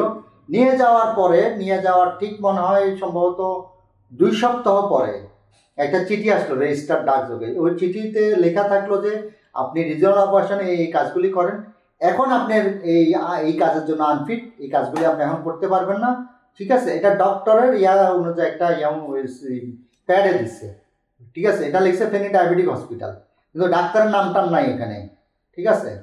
এখন আপনার ডাক্তার আসছে ঢাকা থেকে, রিপোর্ট দিচ্ছে ফেনী ডায়াবেটিক হসপিটাল থেকে, এখন আপনি উনি ডায়াবেটিস হসপিটালের ডক্টর না, সেখানে লেখা আছে এগুলো। তা আমি তো আসলে কিছুই বুঝি নাই যে এটা কেন দিছে, কি কারণে দিল, তা আমার তো তখন আসলে মাথায় কোনো কাজ করে না যে এই ধরনের মানে চিঠি কেন দিল ওরা গ্রাম ফোনে।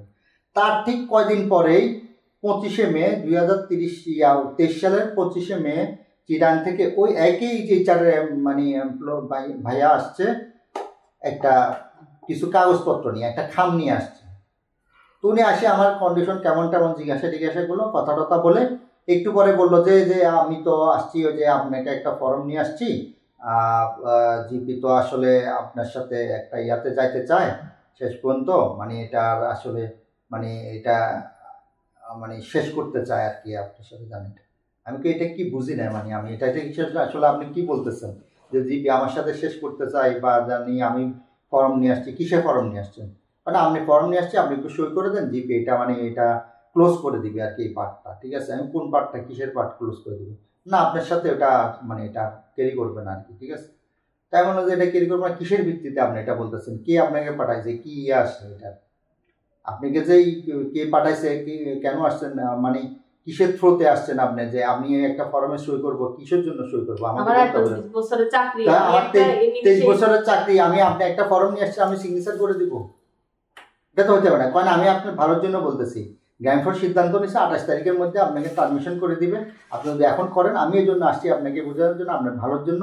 যদি আপনি এটা করেন তাহলে আপনি আপনার বেনিফিটগুলি পাবেন, ঠিক আছে? আর নাহলে আপনি বেনিফিট পাবেন না। পরে পাবেন কিনা তারও গ্যারান্টি নেই, প্লাস পাইলেও 25% বা কত পার্সেন্ট যেন সেখান থেকে কেটে ফেলা হবে। এখন মানবিকতার কারণে কি যেন দেখায়া এখন যদি নেন এখন কাটবে না।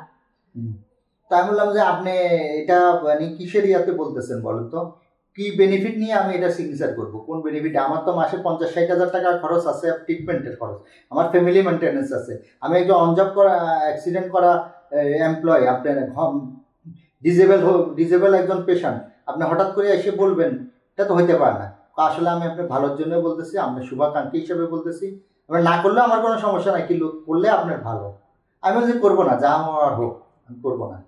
তারপরে উনি ওই বললো যে বাইরে গিয়ে কথা বললো, ফোনে কথা বলে এসে বললো যে আপনাদেরকে 60টা বেসিক দিবে, আপনাকে বা এরকম আরও আছে, তো আমি 60টা বেসিক দিবে আপনাকে, তো এইটার পরে 60টা বেসিক আমি কি করবো? কিসের জন্য 60টা বেসিক দিতে হবে?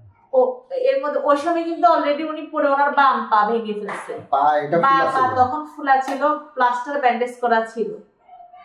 মানে ওনা এই ছবি এই কথা আমরা কত আপডেট পাঠাইছি যে উনি পাটা ভেঙে ফেলছে, ওনার ট্রিটমেন্টের কষ্ট দরকার, আমার হাতে টাকা না। আসলে তখন আমার হাতে কোনো টাকা না, এখন হয়তো গ্রামের ফোনে চাকরি চাচ্ছে, কিছুটা আমার হাতে টাকা আছে বা চলতেছে, তখন তো একদমই টাকা নাই। তখন আমরা ধার কর্জ করে করে প্রায় 21 লক্ষ টাকার মতো আমাদের তখন লোন হয়ে গেছে। কারণ দীর্ঘদিন আমাদের ট্রিটমেন্ট চালানো লাগছে, 21 লক্ষ টাকার মতো লোন করা লাগছে এটা ইয়েতে। পরে এরপরও তো কত খরচ আছে, একটা পেশেন্ট যদি থাকে তার খাওয়া দাওয়া, 2 বেলা থেরাপিস্ট আসে, তার পিসি আছে, তার ইনভেস্টিগেশন গুলো আছে, মানে টাকা তো বুঝেন, এখন তো টাকা তো কোনো কিছুই না। তো তাইলে আমাকে ধার কর্জ করবে, আমার একটা টাকা আসতেছে না, বেতন দিয়ে আমার কতটুকু বা কি হবে? বেতনও তো অল্প পায়, ও তো কোনো কিছু পায় না, শুধু বেসিক আর সামান্য একটু বাড়তি কি যেন নিয়ে বেতন পাইতো। তখন আমি লোন করতে করতে গলা সমান লোন, এদিকে পড়ে তো উনি প্রায় সময় পড়ে যায়, কিন্তু উনি কিন্তু দাঁড়াইলে কিন্তু কাঁপায়, আপনার হঠাৎ করে হয়তো দাঁড়াইছে, ঠুস করে পড়ে যায়, এরকম পড়ে গিয়ে আপনার পাটা আপনার পুরো ভেঙে গেছে। ওই একটা পরিস্থিতিতে কোনো মানবিকতা না দেখায় শুধু চাকরি ছাড়েন সিগনেচার দেন, চাকরি ছাড়েন সিগনেচার দেন। আমাকে যখন বললো যে এরকম সিগনেচার করার জন্য, আমি বললাম না, আমি কই যে আমার যা হওয়ার হবে, ঠিক আছে, জীবন তো এমনি শেষ, আমার লাইফ তো এমনি শেষ, আর কি করবে আপনারা কি করবেন না, সিগনেচার না করলে করবো না, ঠিক আছে। পরে আমি এই 28 তারিখে 27 তারিখে আমরা সাথে সাথে আমি ইয়াকে জানাই, আমাদের এই যে ম্যানেজমেন্টকে জানাই, আমার বসকে জানাই, রাহেন ভাইকে জানাই, তারপরে মাতুস ভাইকে জানাই। মাতুস ভাই বলছে ঠিক আছে আমরা দেখতেছি এটা কি করা যায়, কেন এরকমটা আবার এই বললো যে রিয়াজ ভাইয়ের কথা বললো, ওইখানেও নাকি ওরা গেছে, তারপর আরও কোথায় কোথায় যেন গেছে, সবাই মাতুস ভাইদেরকে জানাইছে, কারণ সবাই তো টেকনোলজি। তখন মাতুস ভাই বলতে ঠিক আছে আমরা এটা নিয়ে দেখতেছি। তো এর ভিতরে আমি আমার ওই যে 27 তারিখ বিকালবেলা আমরা রওনা দিলাম, আমি, আমার ওয়াইফ, আমার ভাই একজন, আর আমার আম্মা, আর আমার ওই ছেলে বাচ্চাটা গেছে। তো এখন আমরা যাওয়ার পরে ওইখানে গেছি আমি মূলত সিও বা সিএচআর সাথে দেখা করার জন্য, ইভেন আমার মানে যা বসরা আছে ওনাদের সাথে দেখা করার জন্য, যে মানে একজন ডিজেবল পেশেন্টকে তারা কিভাবে চাকরি থেকে মানে বের করার জন্য এই উদ্যোগটা নিল বা কি চিন্তা করে নিল, এটা আমার জাস্ট একটা জানার জন্যই মূলত যাওয়া, ঠিক আছে। পরে যে খবর পাইলাম যে আপনার এই যে সিও ইয়াতে নাই, অফিসে নাই, বাইরে গেছে, সিএচআরও নাই, তারপরে আমার যে লাইন ফাংশনের ওরাও নাই, ওনারাও কেউ নাই। পরে আমি সালাউদ্দিন ভাইয়ের সাথে দেখা করি, সালাউদ্দিন ভাই যোগাযোগ করলো, মাসুদ ভাইয়ের মাধ্যমে সালাউদ্দিন ভাই যোগাযোগ করছে। সালাউদ্দিন ভাই পরে বললো যে ওনাদেরকে বসান, আমরা আসতেছি।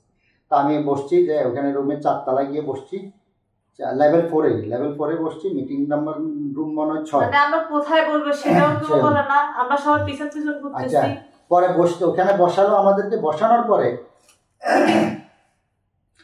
পরে সালাউদ্দিন ভাই আসলো, আমাদেরকে বুঝালো এরকম এরকম আসলে ম্যানেজমেন্ট ডিসিশন নিছে, এরকম আপনাদের রাখবে না। তো আমি যে কেন রাখবে না আমাদের, ঠিক আছে আপনি রাখবেন না, তাহলে আমাকে ইয়া করে দেন, আমার ট্রিটমেন্টের ব্যবস্থা করে দেন, আমার তো গত 2.5 বছর আপনারা কোনো ট্রিটমেন্টের টাকা দেন নাই, তাহলে আমাকে এখন কিসের ভিত্তিতে আপনারা ইয়া করেন, আমার ট্রিটমেন্টের ব্যবস্থা দেন, সারা জীবন চলার ব্যবস্থা করে দেন, ঠিক আছে। এরপরে মাতুস ভাই আসলো, মাতুস ভাই প্রথমে আমাদেরকে সাথে খুব ভালো ইয়া দেখাইলো যে না আসলে এটা আসলে গ্রামীণফোন ইয়া করতেছে না, ঠিক করতেছে না। আমরা এদিকে গ্রামীণফোনের সাথে বসছিলাম, গ্রামীণফোন মানে না, ঠিক আছে, ম্যানেজমেন্ট মানে না, ম্যানেজমেন্টকে আমরা বুঝেছি, ম্যানেজমেন্ট শেষ পর্যন্ত আমরা এটা রাজি করাইছি যে আপনাদের 28শে মের মধ্যে আপনাদের চাকরি ছাড়ার কথা, সেখানে আমরা 30শে জুন পর্যন্ত এটাকে এক্সটেন্ড করছি, মানে 1 মাস। আর আপনাদের যে আর্লি বার্ড প্যাকেজ আমরা নিয়ে দিচ্ছি আপনাদেরকে, ঠিক আছে। তাই আমি বলছি যে ভাই আমি এগুলি দিয়ে করবোটা কি, আমার তো এই প্যাকেজের দরকার না, আমার তো চাকরি দরকার। চাকরি না খেলে আমি থাকলে আমি খাবো কি, ট্রিটমেন্ট চালাবো কি, আমার তো চাকরি দরকার। আমরা আসলে অনেক চেষ্টা করছি। এরপরে আস্তে আস্তে মনে করেন যে ওদের যে তহিদ নামে একজন আসছে আইআরের, সে আসছে, সেও বুঝাচ্ছে আমাদেরকে। তারপরে যে এরপরে খারাপিও আসছে, যে একটা সময় সে আমাদেরকে বুঝাচ্ছে ইনডাইরেক্টলি যে এটা করে দেন, ঠিক আছে, সিগনেচার করে দেন। উনি বুঝায় না, উনি করে দেওয়ার জন্য, মানে ওনাদের সময় নষ্ট হচ্ছে, কত সম্ভব। হ্যাঁ, আপনারা সময় নষ্ট করতেছেন। আমাদের লোক কিন্তু পোস্ট অফিসে গিয়ে বসে আছে আপনার বাসায় যাওয়ার জন্য, চিঠি পাঠানোর জন্য, টার্মিনেশনের লেটার পাঠানোর জন্য বসে আছে। মুয়াত্তাজ ভাই বলতেছে যে দেখেন উনি কিন্তু দাঁড়ায় আছে, আমরা কিন্তু ওনাকে স্টপ করাইছি, ঠিক আছে, ওনাকে আমরা দাঁড়া করাইছি, স্টপ করাইছি। আপনি যদি সিগনেচার না করেন উনি ড্রপ করে দিবে, ঠিক আছে। এখন আপনি কি সিগনেচার করবেন কিনা বলেন, আপনি দ্রুত সিগনেচার করে দেন, তাহলে আর আপনার টার্মিনেশন হবে না। টার্মিনেশন হলে আপনি কিন্তু টাকা পাবেন না, পাইলেও আপনাকে 25% দিতে হবে, ঠিক আছে, পাইলেও আপনাকে 25% ট্যাক্স দিতে হবে, তখন কিন্তু আর এই প্যাকেজ পাবেন না, পাবেন না। পরে আমি বললাম যে না, আমি এটা মানি না, আমাকে দিতে হবে, আমার ট্রিটমেন্টের কস্ট এবং আমার লাইফ টাইম যে ফ্যামিলি মেনটেন করার জন্য যে কস্ট, সেটা আমাকে করতে হবে, সেটেল করতে হবে, তারপরে আমি দেবো। তখন উনি পরে বললো যে ঠিক আছে আপনি একটা কাজ করেন, আমার WPP একটা অ্যাপ্লাই করেন। ফজলু ভাইয়ের সাথে আমার কথা হয়েছে কালকে রাতে কথা হয়েছে যে আপনি WPP একটা অ্যাপ্লাই করেন, অ্যাপ্লাই করে আপনার এই যে 2 বছরের থাইল্যান্ডে ফলো আপে বছরে 2 বার করে, এবং 2 বছর দেশে যে লোকাল ট্রিটমেন্টের কস্ট, তা আমরা যে এটা কত দিব, কয় দেন আপনি দেন, এটা 3-4 কোটি টাকা দিয়ে দেন। পরে লাস্টে করে যে 2.5 কোটি টাকার মতো দেন, ঠিক আছে, না তুমি হিসাব করে কমাইছো, আচ্ছা 2.5 কোটি টাকার মতো দেন। দেওয়ার পরে এরপরে বললো যে আমাদের হাতে 60% আছে, 60% তো আপনি পাবেনই, 1,60,70 লাখ টাকা তো আপনি পাবেনই। এটা হলো মাহফুজ ভাইয়ের কথা যে আপনি করে দেন। এর ভিতরে সালাউদ্দিন ভাই আসতে, আমি বললাম দেখেন আমি সিগনেচার করার আগে আমি শাইলা আপার সাথে দেখা করতে চাই, কারণ এখন একমাত্র এইচআরের অথরিটির মধ্যে শাইলা আপাই আছে, সিএচআরও নাই। আমি শাইলা আপার সাথে আগে কথা বলতে চাই, তারপর আমি সিগনেচার করব। এদিকে সালাউদ্দিন ভাই, তহিদ ভাই ইনফরমেশন নিয়ে আসছে যে আপনি সিগনেচার করলে শাইলা আপা দেখা করবে, নাহলে করবে না, ঠিক আছে। আমি গেছি চাকরি বাঁচানোর জন্য, উল্টা আমাকে ধরে চেপে জোর করে ধরে গলা টিপার মতো যে তুই করতে হবে তোকে, ঠিক আছে, তোকে করে এখান থেকে যাইতে হবে। সে আমাকে বলতেছে, তারা আমাকে টাইম দেখাচ্ছে যে 5টা বাজার, কিন্তু আর অল্প কমিনিট আছে, 5টা বাজলে আপনার চিঠিটা ড্রপ হয়ে যাবে, আপনি টার্মিনেশন লেটার চলে যাবে, ঠিক আছে। তাই বললাম যে দেখেন আমি তখন ঠান্ডা করে দিছি যে আমি আজকে 23 বছরের চাকরি আমার, আপনারা এক কথায় কিভাবে আমাকে দিতে পারেন, আর আমার ট্রিটমেন্ট চালাবে কি দিয়ে আমি, আপনারা যদি টাকা না দেন আমাকে, আর অন্যদের সাথে কি আমার সাথে কি সবার সাথে মিলে নাকি?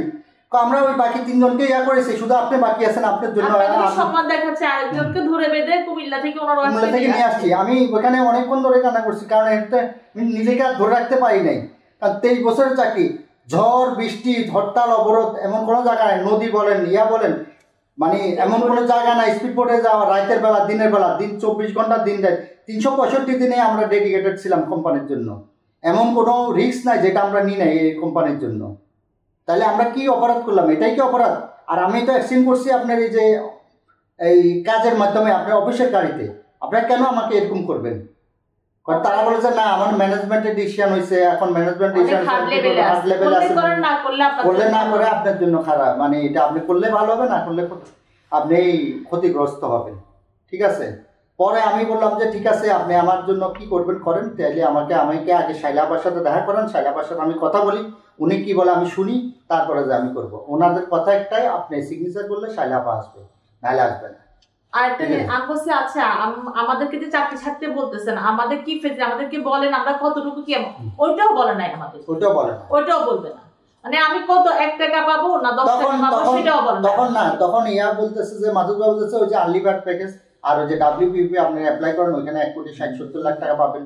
মাহফুজ ভাই যেখানে বলতেছে কালকে রাতে ওনাদের মিটিং হয়েছে, ফজলু ভাই বলছে যে 60% ওনাদের হাতে, ওই টাকাটা তো দিয়ে দিলে বিগ একটা অ্যামাউন্ট হবে, আবার 2 বছরের জন্য এই যে এগুলা দিচ্ছে, তাহলে তো মোটামুটি কোন রকম হবে। তাহলে আমার সে 1,70 টাকা কোথায়, যেটা কথা বলে আমার চাকরি ইস্তফা দিয়ে আসছে, সে টাকা তো আমি পাই নাই, কোথায় আমার সে টাকা, কোথায় ফজলু ভাই, কোথায় মাহফুজ ভাই, কোথায় টাকা? তারপরে আমি এগুলো ভুয়া কথা বলে কি আমাদের নেওয়া হয়েছে? আমি আবার সে টাকা চাই। তারপরে আমি ফজলু ভাইয়ের সাথে রাতের বেলা কথা বললাম। আমি বললাম যে ওই মাহফুজ ভাই বললো যে ফজলু ভাইয়ের সাথে কথা বলেন। ফজলু ভাইয়ের সাথে কথা বললাম। আমি বললাম যে আমি এরকম অ্যাপ্লাই করছি। মাহফুজ ভাই বলছে মাহফুজ ভাইয়ের সাথে নাকি আপনার কথা হয়েছে। ফজলু ভাই বললো যে না, এই ধরনের কথা হয়নি আমার সাথে।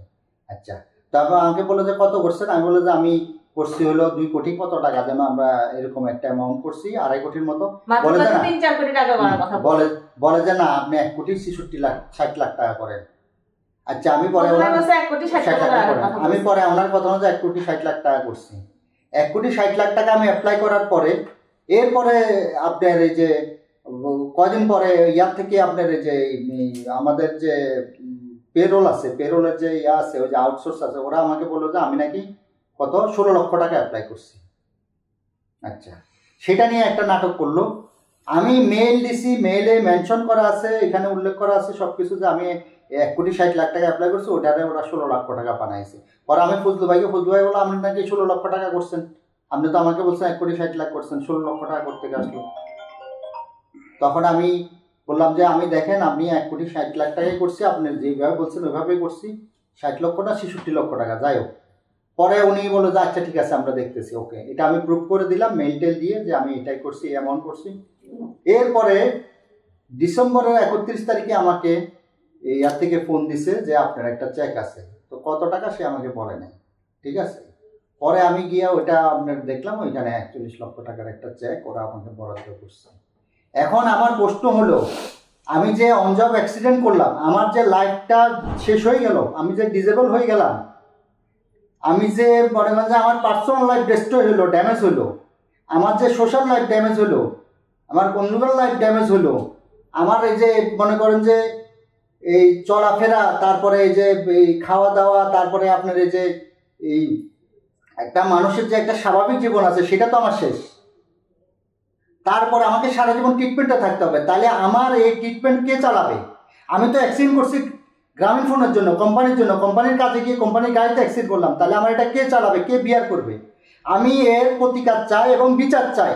এরকম অমানবিক, ঠিক আছে, চরম মানবাধিকারের লঙ্ঘন, একজন অসুস্থ, একজন ডিজেবল পেশেন্টকে জোর করে ধরে চাকরিচ্যুত করা, ভিআরএসের নামে বাধ্য করা, এরকম অমানবিক এবং চরম মানবাধিকারের লঙ্ঘন। এর বিচার চাই, এর প্রতিকার চাই এবং আমার ক্ষতিপূরণ চাই। না, আমার সারা জীবন যে আমি যে ট্রিটমেন্ট চালাবো সেই টাকা কে দিবে? আমি সেই ক্ষতিপূরণ চাই। এবং এভাবে অপমান করে, অবরুদ্ধ করে, আয়না করে ঢুকায়া একটা এমপ্লয়িকে, তার পরিবারকে জিম্মি করে, পৃথিবীর কোথায় এরকম নজির আছে এভাবে জিম্মি করে জোর করে সিগনেচার নিয়ে চাকরি থেকে ইস্তফা দেয়? যারা যারা আমাকে চাকরিচ্যুত করতে বাধ্য করছে, আমি তাদেরও বিচার চাই গ্রামীণ ফোনের কাছে। যদি গ্রামীণ ফোন সবাইকে যদি এভাবে দেয়, তারা কিভাবে থাকে? ওরা তো এমপ্লয়ি, ওরা কি গ্রামীণ ফোনের মালিক? গ্রামীণ ফোনে তারা মালিক হয়ে গেছে, আর বাকিরা সব কর্মচারী। আর এসব ভুয়া ভুয়া মানুষকে ধরায়া, ভুয়া ভুয়া আশা দিয়ে, আমার কাছে এভিডেন্স সবকিছু আছে। কেউ যদি চায় আমি সব এভিডেন্স দেখাতে পারবো। আমি একটা কথাও এভিডেন্স ছাড়া বলি না, সবকিছু প্রমাণ আমার কাছে। আমি গ্রামীণ ফোনের বিচার চাই। ভাইয়া, আমি আপনার কাছে একটা জিনিস জানতে চাচ্ছি, সেটা হচ্ছে ধরেন আপনার কাজের প্যাটার্ন নিয়ে আমরা যারা গ্রামীণ ফোনে ছিলাম, আমরা বুঝতেছি আপনি যে কিওয়ার্ড ইউজ করতেছেন সেটা দিয়ে কাজের, কিন্তু ইন জেনারেল আসলে আপনি কি কাজ করতেন? কেন দিন নাই, রাত নাই, ঝড় নাই, বৃষ্টি নাই, এসবে?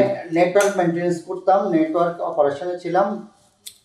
নেটওয়ার্ক অপারেশনে আমাদের বিটিএস, তারপরে আপনার কোনো বড় লিঙ্ক ডাউন হলে, তারপরে আপনার ফাইবার কাটা গেলে, যেটা দিয়ে আপনার সারা দেশে নেটওয়ার্ক কানেক্টেড থাকে, তারপরে আপনার এই যে আমাদের এই পাওয়ার রিলেটেড কাজ, বিটিএস রিলেটেড কাজ, ট্রান্সমিশন রিলেটেড কাজ, মানে হোল নেটওয়ার্কে অ্যাক্টিভ রাখা, মানে অপারেশনাল রাখা হচ্ছে আমাদের দায়িত্ব। আচ্ছা। এবং যখনই আমাদের নেটওয়ার্কে কোনো ইন্টারাপশন হবে, কোনো ধরনের ফল্ট হবে, সেটা রাতের 3টায় হোক, সেটা ভোর 6টায় হোক, সেটা রাতের 12টায় হোক, আমাদেরকে মুভ করতে হবে। এটাই হচ্ছে আমাদের কাজের প্যাটার্ন, এটাই হচ্ছে আমাদের কাজের নেচার ছিল। এবং যদি হরতাল হয়, অবরোধ হয়, আমরা অবরোধ হরতালের সময় আমরা অ্যাম্বুলেন্স নিয়ে, রিস্ক নিয়ে, জীবনের ঝুঁকি নিয়ে যাইতাম। এবং আমরা যদি কখনো রাতে 12টায় ব্যাক করতাম, ভোর 3টায় যদি আমাদেরকে ফোন দিত, আমাদের ব্যাক করা লাগতো। মানে মুভ করা লাগতো সাইটে, ওই নেটওয়ার্ক আপ রাখার জন্য, নেটওয়ার্কে অপারেশনাল রাখার জন্য। আমাদের কাজে ছিল নেটওয়ার্কে অ্যাক্টিভ রাখা সব 24 ঘন্টা। আমি এখানে একটা কথা বলি, আমার বাচ্চা ছিল, বাচ্চা হওয়ার পর আমার বাচ্চা তখন এনআইসিইউতে, আমি সিজার করে আমি লাইফ থ্রেটেনিং কন্ডিশনে ছিলাম আমার বাচ্চা হওয়ার সময়। এই নেটওয়ার্কের তখন ওদের টাইম ছিল। আমার হাজবেন্ড আমাকে আনতে যায় নাই হসপিটাল থেকে, আমার হাজবেন্ড অফিসের কাজের কারণে। আমি এই কথা জীবনেও ভুলবো না। আমি একটা প্রেগনেন্ট মহিলা, রাতের বেলা একা থাকতাম ঘরে। আমার হাজবেন্ড 1:30 বাজে কল আসলে চলে যাইতো, 2টা বাজে চলে যাইতো। আমি হাই প্রেশার এবং প্রচুর ডায়াবেটিক এবং খুব হাই রিস্কের পেশেন্ট ছিলাম, মানে প্রেগনেন্ট ছিলাম। আমারও লাইফ থ্রেটেনিং কন্ডিশন ছিল, আমার বাচ্চারও। সে বাচ্চাকে এনআইসিইউতে ছিল, আমি খুব খারাপ অবস্থায় ছিলাম 15 দিন হসপিটালে। কিন্তু আমার হাজব্যান্ড আমাকে হসপিটাল থেকে আনতে যেতে পারে নাই। কেন পারে নাই? তখন তাদের নাকি নেটওয়ার্কের কন্ডিশন খারাপ বা ঝড়টর হবে কোনো একটা কিছু। আমার হাজব্যান্ড এতটুকু ডেডিকেশনটা ছিল যে ওয়াইফ হসপিটালে, বাচ্চা, উনি সেখানে যায় নাই, ওনার চাকরিতে ওনার এরকম ডেডিকেশন। তাহলে যখন এরকম হঠাৎ করে উইদাউট এনি নোটিস একজনকে বললো, ওনার বেঁচে দেখার অবলম্বন ছিল আমি গ্রামীণ ফোনে আছি। হ্যাঁ, আমি গ্রামীণ ফোনে আছি। উনি এই যে জীবনের সব শেষ, তারপর উনি গ্রামীণ ফোনের সাথে আছে, এটা ওনার একটা শক্তি ছিল। সেই শক্তিটুকু হঠাৎ করে বলে, হ্যাঁ আজকে একটা সিগনেচারে সব শেষ করে দেন। আমরা বলছি আমাদেরকে একটু সময় দেন, আমরা একটু মেন্টাল প্রিপারেশন নিই, একটু সময় দেন। না, সে সময় দেব না। মনে হচ্ছে ওই দিন কেন গ্রামীণ ফোনে গেলাম সেটাও আমাদের অন্যায়, আমাদেরকে কেউ একটু বলে না, বসেন। উনি যে গ্রামীণ ফোনে তখনও এমপ্লয়িতে ছিল, কিন্তু ওনার তাহলে যারা ওনাকে এরকম ফোর্স করতেছে তারা তো এমপ্লয়ি, একসাথে ওর সাথে চাকরি করছে। তারা কিভাবে পারে, কোন মানবিকতায় পারে যে একই সাথে কাজ করলাম, আজকে উনি অ্যাক্সিডেন্ট করে আমাদের কাছে উনি তো ভিক্ষা চাইছে, পরে যে আমাকে কিছু ভিক্ষা দেন, ভিক্ষা চাইছে। আমিও বসতেছি, আপনারা যে কোটি কোটি টাকা বাইরে ভিক্ষা দেন, সেখান থেকে আমাদের জীবন চলার মতো কিছু ভিক্ষা দেন। আমি আমার সন্তানকে ডাল ভাত খেয়ে তো চলতে পারি যেন। আমাদের সেই আর্জি, উনিও সে কি আর্জি করছে, আমাকে ভিক্ষা দেন। ও ভিক্ষা কথাটা ইউজ করছে, আমাকে ভিক্ষা দেন। আমার শাশুড়ি বলছে, আমার ছেলেটাকে আপনি একটু সময় দেন, ওর অবস্থা তো সবার মতো না, ও তো আপনাদের জন্য কষ্ট করছে, একটু সময় দেন। কেউ বিন্দু মাত্র কোনো কথা সেদিন শুনে নাই। শুধু সময় দিচ্ছে যে চিঠি ড্রপ করবে, তাড়াতাড়ি সিগনেচার দেন। সিগনেচার দিলে হয়তো এগুলো পাবেন, নাইলে ওগুলো পাওয়ারও কোনো গ্যারান্টি নেই। তারা কারা? তারা তো সেখানকার এমপ্লয়ি। গ্রামীণ ফোন তো তাদের নিজের টাকায় গড়া কোনো প্রতিষ্ঠান না। তারা তাহলে এদের অপরাধ কি, বা ওরা কি এমন করলো ওরা গ্রামীণ ফোনে আছে? কেউ কোয়ালিটি যারা গ্রামীণ ফোনকে এত কষ্ট করে তুলে দিল, তাদেরকে এভাবে কিভাবে তারা দৌড়াতে পারে? ওনারা কারা? ওনারা মানে কিসে, মানে কোন টানে ওনারা গ্রামীণ ফোন এভাবে, কোন কোন শক্তিতে ওনারা গ্রামীণ ফোন এভাবে টিকে আছে? হ্যাঁ, গ্রামীণ ফোনের যদি মালিক হয়ে বলে যে হ্যাঁ তুমি চলো, সেটা হতে পারে। উনিও তো ওনার মতো একজন এমপ্লয়ি। এমপ্লয়িরা কিভাবে আরেক এমপ্লয়ি কিভাবে প্রেশার করে করে দৌড়াতে পারে? তাদের বিচার হয় না কেন? এটা কোন কোম্পানি? গ্রামীণ ফোন তো মাল্টি ন্যাশনাল কোম্পানি। যেমন বান্দরবান ইন্টারন্যাশনাল হসপিটালে থাকার সময় বলতো যে তোমাদের কোম্পানি তো মাল্টি ন্যাশনাল, খুবই ভালো একটা কোম্পানি, তোমাদের সিইও আমাদের এখানে ট্রিটমেন্ট করতে আসে, তোমাদের হাই অফিসিয়াল ওরা তোমাদের গ্রামীণ ফোনের ডক্টর কি ম্যাড? সে কিভাবে এইভাবে মেল পাঠায় একটা রোগীকে রাতের বেলা বের করে দেওয়ার জন্য? তাহলে গ্রামীণ ফোনে এ ধরনের ডক্টর কিভাবে থাকে? আর কোন ম্যানেজমেন্ট গ্রামীণ ফোনকে চালাচ্ছে? গ্রামীণ ফোনের তো কোনো দোষ নাই, দোষ হচ্ছে আমাদের মতো মানুষরা, যারা এগুলা করে মৃত্যু পথযাত্রী লোকের সাথে যারা এরকম ষড়যন্ত্র করতে পারে, এরকম মিসবিহেভ করতে পারে, তারা ঠিকই আছে গ্রামীণ ফোনে। আর যাদেরকে দেখলাম যে সংসার, বাচ্চা কাচ্চা, ঝড় বৃষ্টি জীবন বুঝে নাই, তাদেরকে এইভাবে কুকুর বিড়ালের মতো অপমান করে এভাবে, উনি সেদিন স্ট্রোকও করতে পারতো, হার্ট অ্যাটাকও করতে পারতো। আমার তো প্রেশার এত হাই, আমি আর পারতেছিলাম না। আমি ওনাদেরকে বলছি আমি আর পারতেছি না। ওনারা একটু চিন্তা করলো না যে এই মহিলাটাও হাই প্রেশার। এই মহিলা এর আগে ওনাদের আমি এর আগে ওনারা আমার অনেক গ্রামীণ ফোন দেখছে আমি কি পরিমাণ অসুস্থ, ওনারা জানে। কারণ ওনাদের সাথে আমাদের সম্পর্ক অ্যাক্সিডেন্টের পর থেকে 5-6 বছর, আমার সবকিছু তারা জানে। সেদিন তারা এটাও পরোয়া করে নাই, উনি যদি স্ট্রোক করে, ওনার পাটা ভাঙা ছিল যেদিন উনি গেছে, এই যেদিন ওনার চাকরি নিয়ে ফেলতেছে গ্রামীণ ফোন কেড়ে, সেদিন ওনার এই পাটা ভাঙা এরকম ফুলা। শাইলা আপাও দেখতেছে, যিনি সিএইচআর সেদিন অ্যাক্টিং ছিলেন, ডক্টর আপাও দেখলেও ওনার পাটা এরকম ফুলা। কিভাবে একটু দয়া মায়া হলো না এই লোকটাকে? হ্যাঁ, চলে আসার পর মানে আপনারা করতেন, কিন্তু ফিজিক্যালি তখনই সিগনেচার দিতে হবে। এবং কি নিয়ে আমাকে কত টাকা দিবেন, কি ফ্যাসিলিটিস দিবেন, সেটা ওনারা আমাদেরকে সেদিন বলে নাই। এতটা জোরপূর্বক আমাদের কাছ থেকে সিগনেচার নিছে। নেওয়ার পর আমার হাজবেন্ডকে আমি দেখছি, আমার হাজবেন্ড অনেক দিন ধরে আমার হাজবেন্ড এত কষ্ট পায় না, তার এক্সিডেন্টটা সে এত কষ্ট পায় না। সেদিন তাকে যেভাবে ধরে বেঁধে তাকে চাকরিচ্যুত করা হয়েছে, সেদিন সে এত কষ্ট পাইছে। যাক, আমি এটার বিচার আল্লাহর কাছে চাই। যারা আপনারা আছেন, যদি এ ধরনের অমানবিক কাজ যারা করছে তাদের বিচার স্বয়ং আল্লাহ পাকের কাছে আমি চাই, সবার কাছে চাই। এবং আমার হাজবেন্ডের চাকরি যেভাবে কেড়ে নেওয়া হয়েছে, আমার হাজবেন্ডের জীবন কিভাবে চলবে সে দায়িত্ব আমি আপনাদের সবার সহযোগিতার মাধ্যমে ওনার কি হবে না হবে টোটাল একটা সলিউশন আমি চাই। ভাবি, আমি আপনার এই জায়গাতে আর একটা শেষ প্রশ্ন করতে চাই। সেটা আমি নিজে এখন এই যে আমার এই যে এখন আমার প্রেসারটা হাই হয়ে গেছে, আমি আর নিতে পারি, আমি কত নিব? আমার জীবন বলতে কিছুই নেই, কথা বলার দরকার নেই, আমার জীবন বলতে কিছুই নেই, মূল কথা বলে দিলেই হলো। আমার জীবন বলতে কিছু না। আমার সন্তানরা এগুলি ওদের কানে যাবে না, ওরা কিছু যাবে না। আমার সন্তানরা তার বাবাকে জন্মের পর থেকে, আমার ছোট বাচ্চাটা 9 মাস বয়স, তখন তার বাবার এই অবস্থা। বাচ্চাটাকে কখনো আমার একাকি সব বিয়ার করা লাগে। এর মধ্যে যদি আমি একটু ফিনান্সিয়াল সাপোর্টটা পাইতাম, আমার রাত পোহালে আমার চিন্তা করা লাগে আমার কিভাবে আমি আজকের খরচটা চালাবো। ওনারা যে টাকাগুলা দিছে, আমার অর্ধেকের বেশি টাকা শেষ হয়ে গেছে। এখন আমার হাতে আর যে কতদিন আমি চলতে পারবো, কিভাবে চলবো, আমি আল্লাহর উপর ভরসা করে আছি। আমি জানি না কোথা থেকে কি রিজিক আল্লাহ আমার জন্য পাঠাবে, আমি জানি না।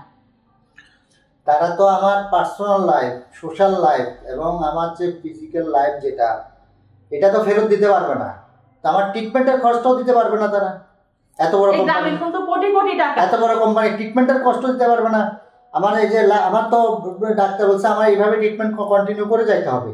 তাহলে আমি কেন পঙ্গু হইলাম, কেন ডিসেবল হইলাম, কি কারণে হইলাম, কার জন্য হইলাম, কেন আমি আমার পার্সে আজকের জীবনটা আমার এরকম হয়ে গেল, ঘর বন্দি হয়ে গেল, কাদের জন্য হলো, কি কারণে হইলো? অফিসের কাজের জন্য তো হইলো। তাহলে অফিস কেন বিয়ার করতে পারবে না আমার এই টাকাটা? পৃথিবীতে অফিস কি ফকির কোম্পানি? এটা কি ফকির? এটা তো ফকির না, এটা তো মাল্টিনেশনাল কোম্পানির একটা পার্ট। হাজার হাজার কোটি টাকা ইনকাম করে, সে দেখিছে বিভিন্ন সোশ্যাল রেসপন্সিবিলিটি করে, শত শত কোটি টাকা খরচ করে, বন্যাত্মরা অমুক করে তমুক। তার একজন এমপ্লয় 23 বছর তার জীবনের কে শেষ করে দিয়ে, ক্ষয় করে দিয়ে এখন পঙ্গু হয়ে ঘরে বসে আছে। সেই এমপ্লয় ট্রিটমেন্ট খরচ দিতে পারে না। সেটা কি ধরনের কোম্পানি? আপনার পৃথিবীতে এমন কোন নজির আছে নিজের পরিবারের সদস্য মারা যাচ্ছে, তাকে না বাঁচায় বাইরে আপনারা ডোনেট করতেছেন? কি কি মানে এটা কি নজির? আমি বুঝলাম না। গ্রামীণ ফোনের এত মেধাবী বিজ্ঞজনেরা, ওনাদের কোন মেধায় ওনারা এই বিবেচনা করে যে আমার পরিবারের এমপ্লয়ি মরে যাবে তাকে দিব না, বাইরে আমরা অ্যাডের জন্য, বাইরে মানুষের কাছে মানবিক হওয়ার জন্য বাইরে আমরা এগুলো অভিনয়গুলা করবো? কোনো মূল্য নাই, এগুলা কোনো মূল্য নাই।